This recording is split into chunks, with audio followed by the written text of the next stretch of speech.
MP board class 12th वाले सभी students ध्यान दें। प्यारे विद्यार्थियों, आप सभी बच्चों का अर्थशास्त्र विषय का पूरा पेपर और सॉल्यूशन आ चुका है। अगर आप इस क्वेश्चन पेपर को देखते हैं तो प्यारे विद्यार्थियों 100% मैं आपसे वादा करता हूं कि पेपर यहां से आपका बाहर नहीं जाएगा। इसलिए पूरा का पूरा पेपर ध्यान से देखें और अच्छे से इन प्रश्नों को याद कर लीजिए, क्योंकि 6 जनवरी यानी कि कल का ये पूरा का पूरा पेपर है जो कि 101% आपकी परीक्षा में आ रहा है। प्यारे विद्यार्थियों, कल आपको परीक्षा में सबसे पहले जो प्रश्न दिए जाएंगे वो दिए जाएंगे रिक्त स्थानों की पूर्ति कीजिए वाले प्रश्न। आपसे पूछा जाएगा संसाधनों का प्रयोग होना चाहिए। प्यारे विद्यार्थियों, इसमें आपको लिखना है संसाधनों का जो प्रयोग है वो पूर्ण होना चाहिए, तो पूर्ण आपको लिख कर आना है।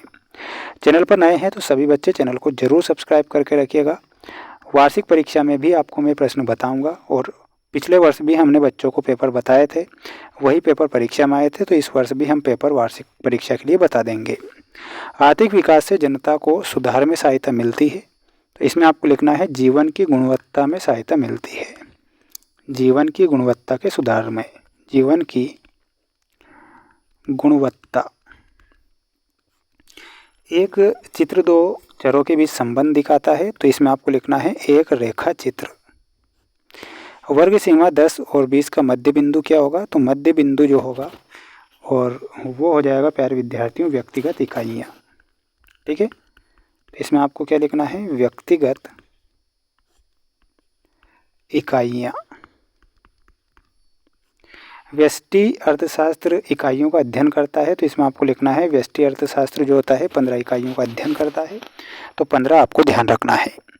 सभी बच्चे चैनल को जल्दी से सब्सक्राइब कर लीजिए और पेपर को रट लीजिए, क्योंकि पूरा का पूरा पेपर है और 100% ये परीक्षा में आ रहा है। एक भी प्रश्न यहाँ से बाहर नहीं जाएगा। व्यष्टि अर्थशास्त्र अवास्तविक मान्यताओं पर आधारित है, ये बिल्कुल आपका सत्य है। व्यष्टि अर्थशास्त्र में समूह पर ध्यान केंद्रित किया जाता है, ये गलत होगा। कुल आगम वक्र रेखा हमेशा मूल बिंदु से प्रारंभ होती है, तो ये सत्य लिखना है। कुल लागत स्थिर लागत तथा परिवर्तनशील लागत का योग होती है, तो ये भी सत्य लिखना है। ऋण की वसूली पूंजीगत प्राप्ति होती है, तो ये भी आपका सत्य हो जाएगा। ठीक है, ध्यान रखना है। जल्दी से सभी बच्चे चैनल को सब्सक्राइब कर लीजिए, क्योंकि वार्षिक परीक्षा में अगर आपको पेपर चाहिए तो प्यारे विद्यार्थियों चैनल के साथ जुड़ जाओ और वो प्रश्न बता दूंगा वार्षिक परीक्षा में जो आते हैं। देखिएगा, सही जोड़ी में प्रत्येक व्यक्ति को उन्नति के समान अवसर, इसमें आपको मिलाना रहेगा समाजवादी अर्थव्यवस्था से। विनियोग में हमारा अंतःक्षेपण सही होगा। बचत में रिसाव से मिलाना है। आत्मनिर्भरता का अर्थ क्या होता है? विदेशी मुद्रा का अर्जन करना। परिवारों से जुड़े प्रवाह को चक्री प्रवाह कहते हैं और ये आपकी जोड़ी यहाँ पर कंप्लीट हो चुकी है। अब अगला प्रश्न है जिसमें आपको सही विकल्प वाले प्रश्न दिए गए हैं। प्रश्न आपसे पूछा गया है वित्तीय क्षेत्र के प्रवाह, तो इसमें आपको लिखना है उत्पादकों को पूंजी उधार देना। ठीक है, तो ये हमारा सही हो जाएगा। निम्न में से कौन सा हस्तांतरण भुगतान नहीं है? तो प्यारे विद्यार्थियों दान हस्तांतरण भुगतान नहीं है, तो आपको दान करेक्ट लिखना है। समांतर माध्य का सूत्र क्या होता है? प्यारे विद्यार्थियों ये सभी समांतर माध्य के सूत्र हैं, तो आपको ऑप्शन नंबर डी इसमें करेक्ट करना है। अगला प्रश्न आएगा परीक्षा में, ध्यान से आप देखो। कुल उत्पादन से क्या आशय होता है? तो इसमें आपको लिखना है एक निश्चित समय में बाजार की बिक्री के लिए उपलब्ध वस्तुओं की कुल मात्रा। उत्पादन प्रक्रिया में, तो इसमें आपको लिखना है आय पैदा करने की, ये हमारा करेक्ट उत्तर होगा। अब अगला जो प्रश्न आएगा परीक्षा में वो ध्यान से देखिएगा, ये पूरा पेपर है और परीक्षा में आ रहा है। नई कृषि नीति की घोषणा कब की गई थी? तो प्यारे विद्यार्थियों इसमें आपको क्या लिखना है? सन 2007 में। 1956 की औद्योगिक नीति में उद्योगों को कितने भागों में बांटा गया था? तो इसमें आपको लिखना है 3 भागों में।